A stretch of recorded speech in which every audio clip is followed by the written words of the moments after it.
Hi everybody, it's Precious Pioneer and welcome back to my YouTube channel. The channel where we talk about food and lifestyle. If that's something that interests you, then go ahead and hit that subscribe button below. I post new videos every single week and that really helps to support me in the creation of these videos. But without further ado, I wanted to talk about setting goals that actually mean something. I know that we usually think about goals and we know that we have to set up steps and organize a plan to get things in order, but what does that actually mean? I think the first step to executing any really good goal or creating a goal is to actually have a goal that means something to you. It has to have value to you or else it won't be accomplished and you won't have any motivation to reach point A to B. And so I think it's really important to figure out why it is that you want to create this goal in the first place. An example is that every new year, like for a New Year's resolution, a lot of people decide to lose weight or to go to the gym consistently and all these things, which is a great goal to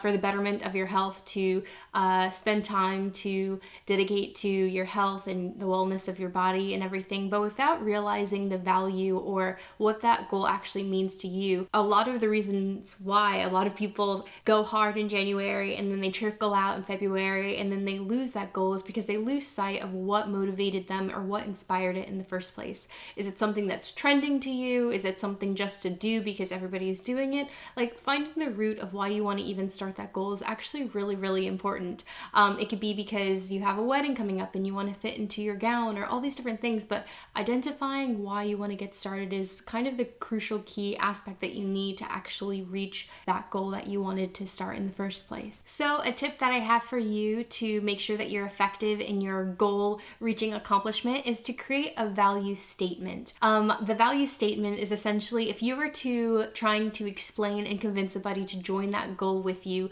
what would you tell them? Anything that you would tell anybody to convince you to join your team or to join the biking club or to read as many books as possible, whatever your goal is, whatever you would tell somebody to convince them to join, part of that goal is your value statement. And I would recommend writing that down so whenever you feel unmotivated or you lose your sense of why you're doing it and you're 3 months in and you're like, this is boring or whatever it is, because the reality is keeping a goal and sticking to it day by day is actually kind of mundane and very boring. Getting up and dedicating time and effort 1% each day, putting one bean into the jar each day, doing it is actually kind of a routine process and it loses its sight of, like, how do I describe it? Like, the wow factor, like the excitement factor. So when you first embark on something new, you're going to have that, like, wow, I have this goal set in mind. I'm going to accomplish it. I'm going to reach my dreams. And you have that sort of adrenaline. It kind of loses, you lose a little bit of that over time. And so having a value statement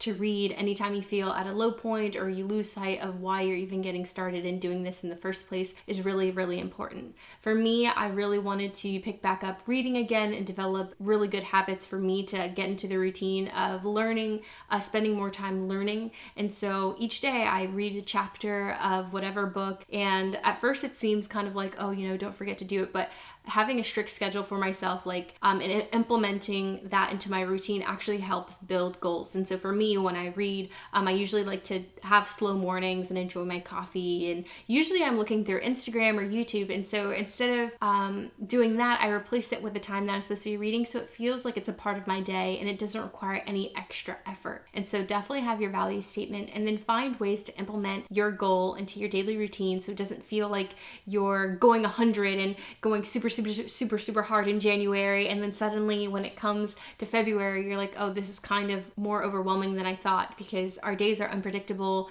whether with job or work or your family or things like that. So it's definitely important to kind of fit your new goal or your new habits into your day, and so that way it doesn't seem incredibly overwhelming when you're getting started, because I think anybody can really do something really strongly for a week, but it's the long-term, the lifetime goals and accomplishments that we're hoping to build our character and change us over time. And so definitely slow and steady is the best way to go when you're going about achieving your goal and finding a goal that fits you, that actually matters in your life. So I know that you've probably heard of the SMART goals application, and for those who don't know, it's S is specific, M is measurable, A is attainable, R is relevant, and T is time bound. And so I know that it's easier said than done to just read this and be like, okay, this is how I'm going to do it. Writing it down helps to like coordinate the S's and the M-A-R-T. So like for the weight loss example, or the gym example, S for specific, what exactly, like you don't want to just say like, oh, I want to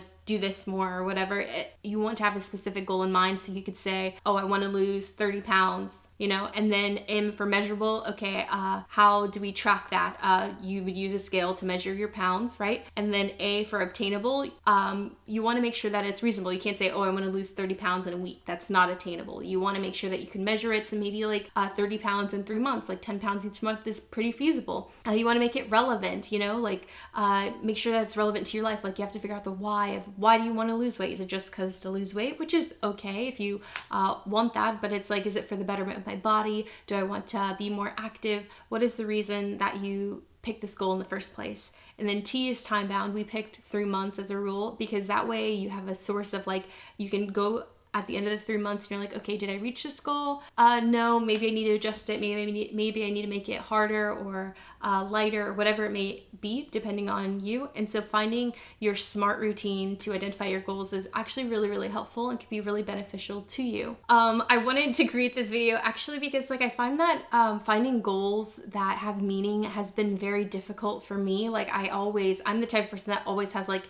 10 different New Year's resolutions and I try to stick to them and I never, by the end of the year, I'm like, what did I do? And they're the same 10 ones, same goals every single year. And I realized that goals require sacrifice to a certain extent. And like I mentioned this a little bit before, but somehow implementing them into your daily habits, into your daily routine can make setting meaningful goals a lot easier. So they just don't stick out and you really have to go on a limb to do. They can kind of be integrated because I want my goals to last long term, not just for the couple of weeks or months that I stick to, but I want these goals to stick with me for years, and habits are really hard to build.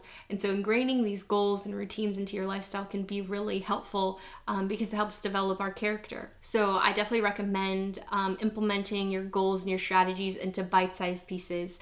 I think that taking on too much can feel overwhelming. So if you have a goal, I think that keeping your goals really, really small, and that's why like when it says measurable, I think of like, okay, what can I do for 30 days? You know, I feel like we can keep anything for 30 days and then we can reevaluate how we're doing. You know, I think super long-term goals are good, but it's harder to maintain in the long run. I think having little goals, like whether it's day by day, week by week, month by month, can really help us to take one step instead of running a marathon on the first day, because that can we'll get worn out or burnt out. And so I think it's a lot more fun for me personally to kind of have like little weekly goals, and I check to make sure I did it each day, or if I didn't and I struggled, then I adjust the time period, or I adjust where I'm setting the goal and different things like that. And so I think that's really important when you're first getting started or you're struggling on finding a goal that's really meaningful in your life. So I definitely recommend just taking it slow and steady, because I think getting better 1% each day compounds over time, and that's way more beneficial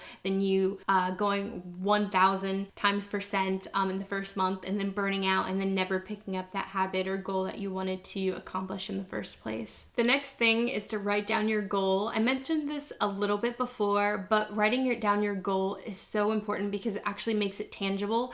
It kind of takes just the thought or idea in your head and puts it on paper so you can see it. And one thing that I want to say is that when you frame your goal, you want to frame it in a way that's positive and a way that motivates you. And so I'm just going to keep using the weight loss example because that's a really common one and we've been using it thus far. You don't want to frame your goal to be I don't want to gain any more weight and eat a lot of crap, you know, or something like that. It seems it has a negative connotation. So maybe you want it to be more like, oh, I'm going to lose X amount of pounds in this amount of time because I want to feel confident in my life. I don't know, something like that. And so it seems that it gives you your reason why, so it reminds you, and then also gives you a source of like encouragement, like this is why I'm doing it and this is why I want to reach my goal. So you want to make sure that it's kind of positive, and so when you read it, it inspires you and doesn't make you feel bad if you do like mess up, because the thing is though with goals, sometimes there's going to be days where you miss it or things like that, and looking back at that, you want to feel encouraged and inspired, not kind of put down. The next thing is to make an action plan. It's one thing to just say it, okay, you've done your goal, great, but now have steps in place that you can actually take on the first day and then implement them throughout. I feel like sometimes I write down all these ideas and I brainstorm and they never get executed because I don't look at them again. And so it's important to have a step-by-step process of like, okay, so now that I have my idea, what can I do what's the first step? What's the second step? And so if you're doing it by week or month by month, once you hit that milestone, what's the next step? If you're doing running or mileage or books or something like that, okay, you read 1 or 2 books.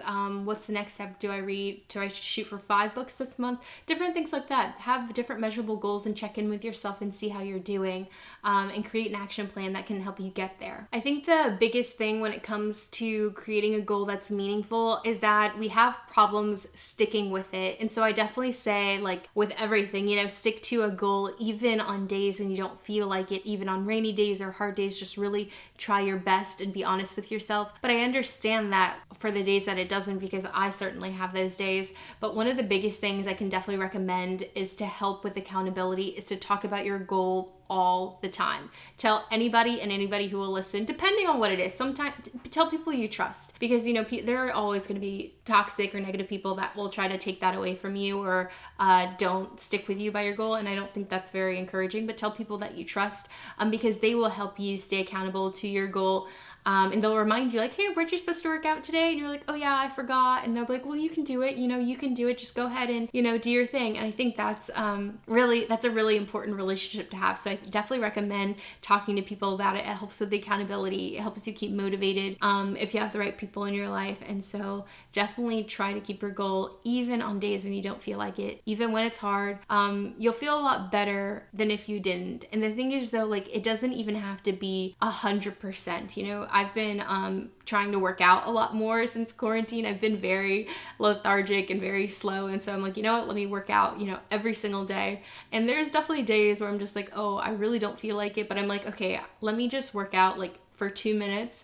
And then like have a different rule, like 10 minutes, 2 minutes, dedicating time to your goal. And then that way, even if it's not 100% that day, it's okay because you accomplished it. Because there will definitely be days where you're motivated and you're inspired and you'll do 100 times more than what you did. There's certain days where I work out for an hour because I'm like, you know what? I feel really good today. Let me go harder. Let me push myself. And there are some days where I'm like, you know what? Let me just do push-ups or whatever for 2 minutes and just call it a day. So definitely try to accomplish your goal and work on it each day, even when you don't feel like it, even if it's just a little bit. So whether it's a reading goal or whatever, if you read like a page or 2 pages, that's okay. You're going to have days like that. And there's other days where your book's really good and you'll read 3 or 4 chapters, so just find that happy balance and forgive yourself, don't put so much pressure on yourself. And just because you missed a day or forgot or whatever, like we're all human. It's okay. Just take it day by day and it's going to be all right. But thank you guys so much for watching this video. I hope that you really enjoyed it. I just think that goals have so much meaning in our life. We all have them and we all want to attribute to them and to grow, and it helps keep the momentum in our lives as we grow and evolve into our character of who we're supposed to be, because we change each year and we're striving for new and different things. And I definitely think that they're worth pursuing. It's just I know that it's so challenging when you're so used to like the old way of living of whatever you're trying to accomplish. And so I'm here to encourage you, and definitely leave a comment of different goals that you're trying to strive for this year or at this moment in time. But without further ado, I'll see you guys next time. If you enjoyed the video, don't forget give it a thumbs up, and bye.